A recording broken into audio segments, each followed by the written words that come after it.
one view that has come up a few times as a way to fix VAR would be for both teams to have like a VAR coach on the touchline watching the game, and then each team gets, like you get in tennis, a number of calls, and then the referee, if you put a call in, the referee was there, the same referee watches it on a monitor to watch the same thing. So you've got, instead of having somebody else, so then the same referee is watching it. So you've not got that concept of like, well, it's being refereed by someone else. It's the same person's opinion. They saw it in real time. Now they're going to see it again on a different screen. It's Would an you interest. like something like that introduced? Or do you think it's just about just fixing what we already have and giving maybe the referees more power on the pitch and slightly removing VAR? I think from my point of view, if you do have challenges, I'm all for looking at things to improve. So if they're going to trial it, FIFA and IFAB will trial it. I think it's been talked about. It's still not been trialed yet. So if in major and some competitions that, it's all right, youth football, but if they're going to try it to see how it would impact in the future, that would be interesting because that would create another job for me, 100%. Because what clubs would do, it would. Yeah.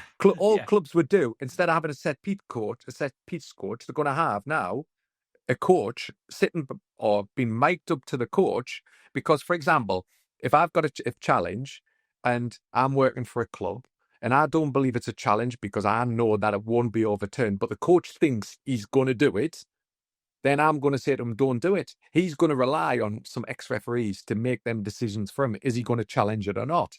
Because what they think is a challenge, I'm going to be saying, no, don't challenge. For example, when I worked in Nottingham Forest, I didn't agree with what the clubs thought was a yellow card, for example. So I can see how clubs think. So it would create another job. I'm not all for this side of it.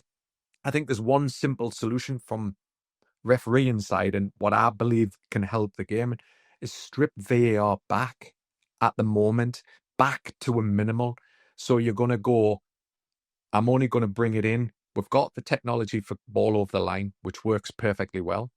There's no issues except that time straight after COVID. I think, was it Sheffield United, Aston Villa? Yeah, there was that weird that people on the line That and everything, happens. wasn't there? That Yeah. happens. But in reality, that has worked wonderfully, wonderfully well. And we accept a millimetre over the line because it's a goal. So if the ball isn't 1 millimetre over the line, it's a goal. We accept it. Same with offsides. If it's 1 millimetre, unfortunately, it's offside. So we'll have it for offsides. We have it for goal. We have it for the ball going over the goal line because it's factual. Ball going over the touch line, it's factual. If there's a clear foul and it happens outside, it's factual. We don't need the referee to go to the on-field monitor because the VAR can factually make the decision. Finished. We don't want VAR, in my opinion, to then start getting into the subjective decisions. Let the referee deal with the subjective decisions, which then goes back to what Sir Alex Ferguson said. Allow the referee to make the decision. And if, in the opinion of some fans, the referee's made a mistake, the other side will say he's not made a mistake because it's the way football is. It's so great to debate without that technology, but still have it for the really ones, the Frank Lampard situation in the World Cup where the ball was clearly over. They're the decisions that will cost clubs. The ones where we are Can I fighting with. interrupt you? Because Yeah. doesn't this still leave the door open to Thierry Henry and his handball? Because that would be that would be the one that would create that so blatant. Do you know what I mean? He's Okay, made a so when they're cheating action. enormous, They're not the way I'm talking about the Fulham one. That would not have went to the VAR. Would not even have looked at that because it was a genuine challenge in midfield. The referees made the call. One side of the stadium will think he's wrong. One side of the stadium is right. It's finished. There's no frustrations waiting 5 minutes for a decision that we don't know, is it right or is it wrong? We talked about the handball, for example, the two handballs, the offside. All they would have checked, was the player in an offside position?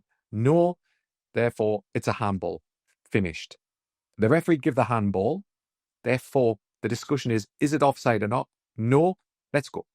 And I think it would create less time because a lot of the factual decisions can be dealt with within a few seconds, and we can make we can make the game more faster. We can make the game more understandable from a football fan.